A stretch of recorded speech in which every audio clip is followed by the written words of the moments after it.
Hello and welcome to the seventh focus for us as we think about a Methodist way of life in Hawkesbury and Wigginton Methodist Church's life. We've gone through and dealt with all four of the commitments, all four of the focuses that are part of the Methodist Church's priorities, our calling, and today in the first of what will be two sort of winding down focuses, we think a bit about what this has been like for us as individuals.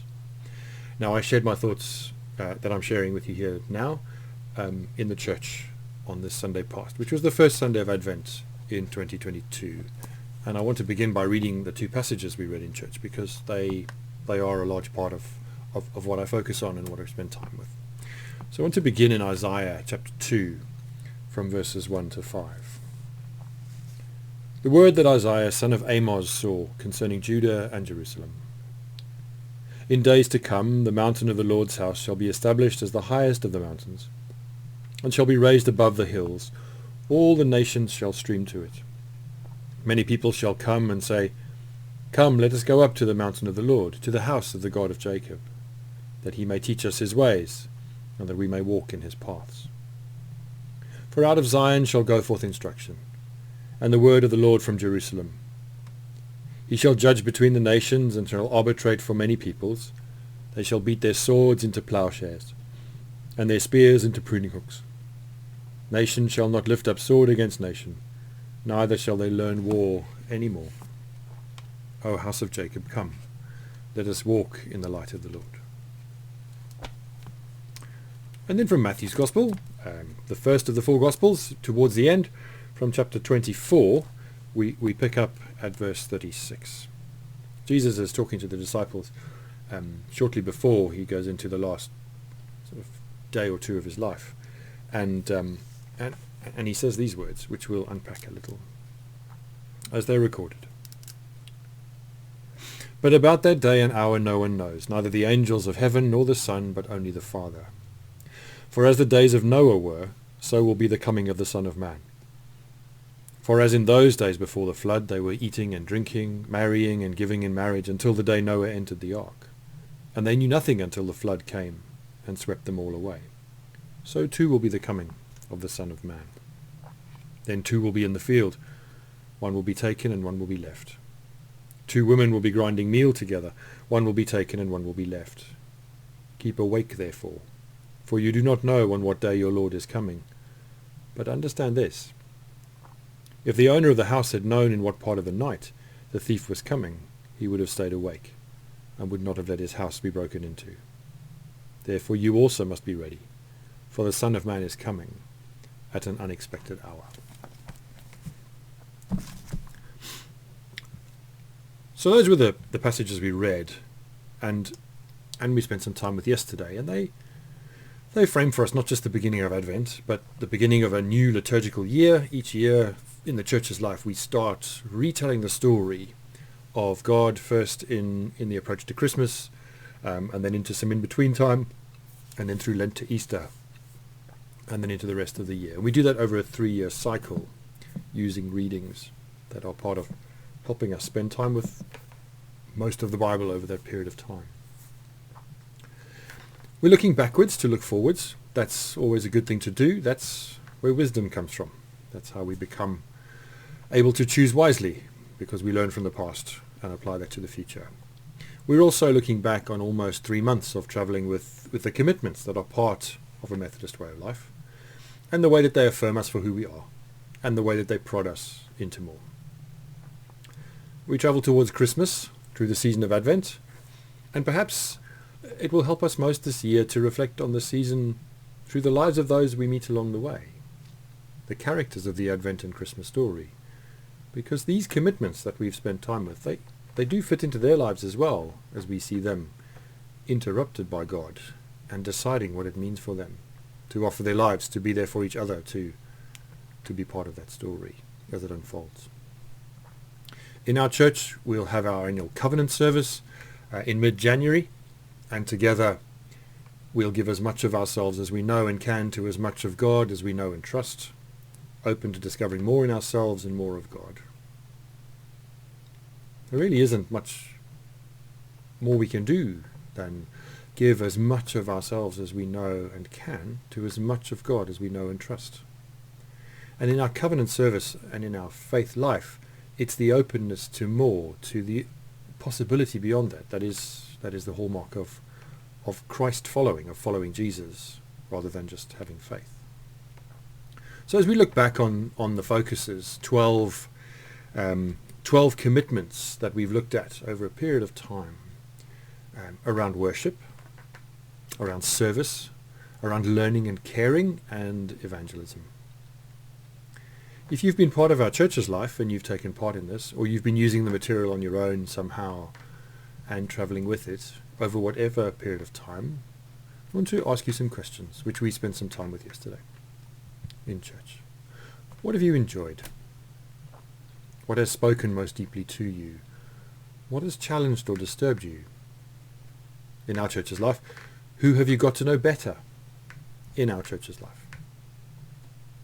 What is God saying to you about the living out of your faith? And what do you want to say to God about all of this? So we're going to begin with the Isaiah passage.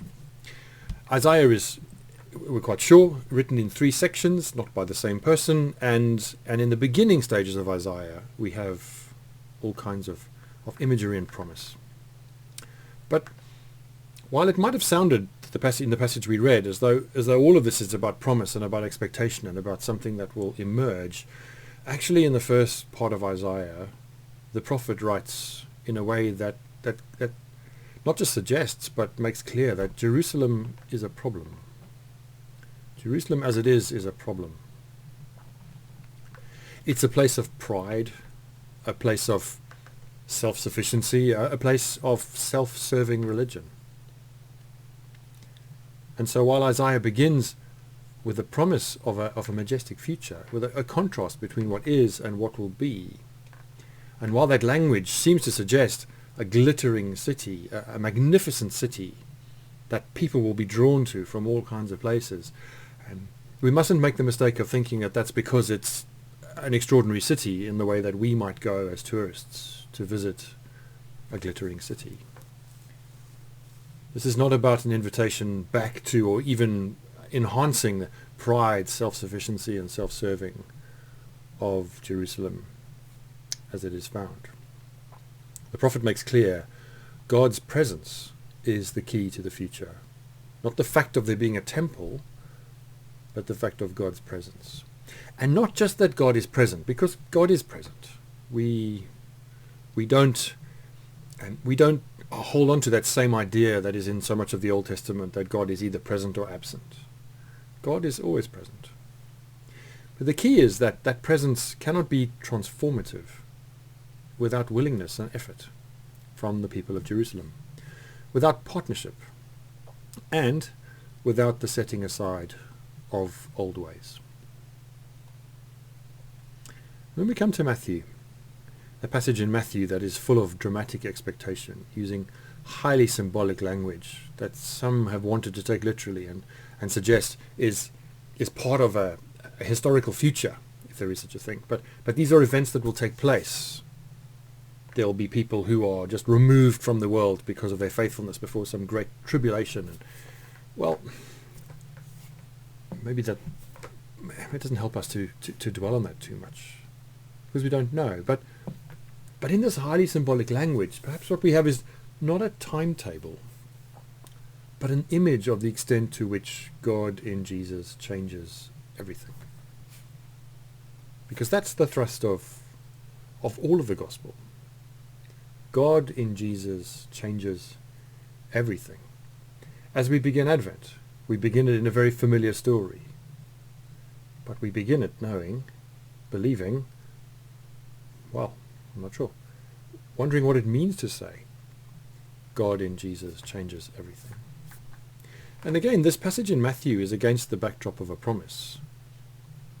The promise is that God will arrive again into the world.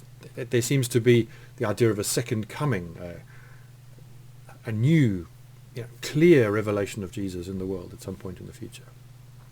And those who read these words or hear these words and other places in the New Testament, it seems quite clear that those who read them, heard them, spoke them, expected that to happen within their lifetimes. Well, it didn't. So what do we make of that? God arrives again and again into the world. That's the promise. Or maybe that's not the right way of saying it. Maybe it's better to say God is revealed again and again in the world, with less apocalypse, but always with consequence. And not consequence in the sense of punishment or judgment. That is about us being right or wrong, good or bad, but God in Jesus changes everything. And we're told in the passage the hour is unknown. So we're called to be vigilant. So we know when Christmas will happen. It's on the 25th of December. We know in our church, and most churches by now will have done their planning, we know what services we're having between now and then. We know what other events we're putting on. We all know, although there may be some changes this year because our circumstances are different, family rituals, who's going to who's cooking what. For some, an empty place at the table for the first time, and the sadness of that. But these are things we know. And as we plan those things, and as we go through those things, we're planning reminders of the fact that God breaks through into our hearts and minds and lives at any time of day, on any day, in any circumstance. And as we prepare to come to Christmas, we read the stories of those who were interrupted unexpectedly with great consequence that first Christmas. And we say in our church's liturgy and in our life that we are expectant and we are hopeful and we are attentive. The reading goes on in strong language to call forth vigilance from us. Readiness. And readiness is not necessarily the same as being prepared. I was ready to become a parent. I'm not sure I was prepared to become a parent. But readiness is perhaps about willingness, not about feeling like we have things in order. And the gospel is so much an invitation to offer God our willingness. As we read the stories through this Advent to Christmas, as we think about what it means to follow Jesus in our church's life through the lens of these commitments, we have to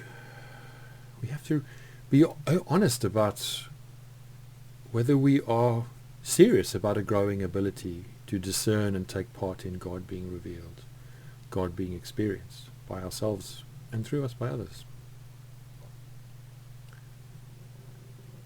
Our modern views of this passage, that it is allegorical and full of imagery and not about history, mustn't dilute the expectation, the imminence of first century belief. This is all symbolic and a bit over the top, we might say, but for those who first heard it and those who had already experienced the fact that God in Jesus changes everything, this expectation, this waiting for the return and the nature of the waiting was a very immediate thing. So in the story we're given the imagery of Noah, of that time in Israel's life, of before Israel was Israel. Noah was just Noah, however we might want to hold the story historically. But the imagery of Noah and the complacent householder are given to us. People went on, eating, drinking, doing what they knew how to do, in the same way that as the world in some ways not quite collapses, but erodes fast around us in all kinds of ways, we just carry on doing what we know how to do, savouring the present, but not in a way that invites us into it, but in a way that denies something of what it is. There's always the temptation to live wistfully in the nostalgia of how things have been, to live with romantic notions of days gone by, when things seemed, as we look back on them, so much more solid and secure. And there's also, for us, the danger always, as we ask what it means to wait, and what to expect, that we're confusing where we are with where we've been. And we do that as a church family, we do that as a community, we do that as a nation in our world. So much of the struggle in the United Kingdom at the moment about how things are is against the backdrop of how things used to be and people's expectation that they should be just like that. Or if we believed our governments over the years with regards to to the way that our economy is managed, or Brexit, or any of those things, that things would actually be better than they've ever been, when they aren't. And I think in our church's life, in Haxby and Wigginton Methodist Church, certainly up to the start of the pandemic, and probably some way into it, and I say this very kindly, we as a community lived with an image of ourselves that wasn't who we were, but who we had been prior to that, some years before that. So what does it mean to wait, and what does that waiting look like? Well, as Matthew continues on from this reading, there are a few parables that are about waiting, and then there is a vision. And in a vision depicting the actual coming of the Son of Man, the human one, which might also be a translation of those words, Jesus clearly referring to himself. Judgment is rendered. Jesus returns and judgment is rendered. But the measure is not whether we've gone about our religious rituals faithfully, whether we've attended church, whether we've been friendly to each other, or whether we've been on a rota to help the church function. Those things matter. They do matter. But that's not the measure. The measure given in this gospel, and across the gospels as we read them together, about our waiting and the nature of it, is whether those who've been waiting have tended the hungry, the thirsty, the naked, the stranger, the sick, and the imprisoned. In God's judgment in the story as it unfolds, what's being asked of us in our expectation and in our waiting is that we don't sit within what we've known comfortably in our churches and ask where to next, but that we look continually to the margins and we go there. We ask what it means to go there as part of us waiting, expecting God's kingdom to break through somehow. It shouldn't surprise us that in Matthew's gospel these are the measures, these are the litmus tests, I suppose, of whether we've been disciples in our waiting. Because these kinds of people, which is a horrible way of saying it, and I don't mean it that way, but the hungry, the thirsty, the naked, the stranger, the sick, and the imprisoned, these are the people Jesus is with in most of the Gospels. This is who we find him hanging out with, spending time with, engaging with most. So it shouldn't surprise us that part of God's measure of our expectation of something breaking through, of new hope, new opportunity, new life, that is qualitatively better than with anything we've ever known, or we might want it to look and feel like it was, just enhanced. That should happen in the places where Jesus was found most. More than ever in our church, because we are a church sitting in a comfortable, very homogeneous, wealthy community. Not everyone's in that place, but together we are in that place. More than ever, we're going to need to ask how our church's life lives out these things in an ongoing way. That question is not for now, but it sits there. So in 2 weeks' time, we'll start our last focus. And our last focus will look at what we've learned about our church community as we've used the tube map image, as we've used exploring cards and stickers to engage with these commitments as individuals, in small groups and perhaps in random conversations. And in the hub of our church, as I showed in some of the very earlier videos, there is the tube map on the floor, there are sticker sheets on the walls with each of the commitments, and there is the opportunity for people to express something of their own, of their desires and their fears and their confidence. And I wonder, as I gather up that information in a week and a bit's time and put it together to present, I wonder what story is being told in the hub of our Jerusalem, of our little Jerusalem, as a place of pride, self-sufficiency, and self-serving religion. I wonder what story is being told in the hub in all of those stickers and sheets and exploring of confidence, of fear, of curiosity in our waiting and our watching. And I guess looking at how many stickers there are, whether we've even felt it necessary or felt competent, good enough, confident enough to even express those things by sticking a sticker on the sheet. Our story will be told through those things.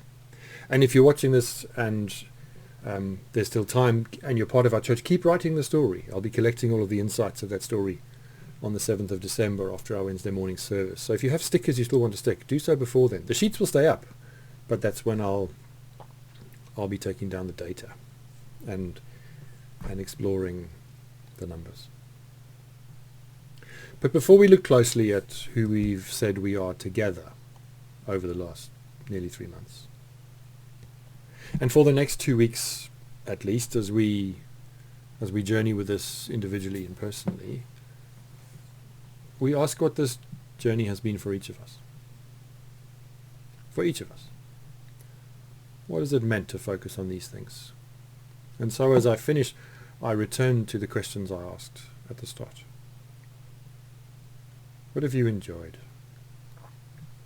What has spoken most deeply to you? What has challenged or disturbed you? Who have you got to know better in our church's life? What is God saying to you about the living out of your faith? And what do you want to say to God about all of this? Advent invites us into expectant waiting, but not passive, in the same way that God invites us in a post-pandemic world as we piece our lives back together again still in all the uncertainties, not to wait passively, but to wait actively. And we've read what the measures are of that waiting and what matters to God. But I wonder what it's been like for you. And so I leave you with those questions. I'm really curious to see what we've said about our life together. I've looked at the sheets many times, but I haven't really sat down and totted up the numbers and seen across the commitments where the spread is of confidence and fear and curiosity. But we'll get to that. Before then, the questions are there for you and for me about what this has meant for us and what God might be saying to us and what we want to say to God about what it means to live with these commitments, these signposts, these way markers as we walk with God in Jesus. And God in Jesus, who changes everything.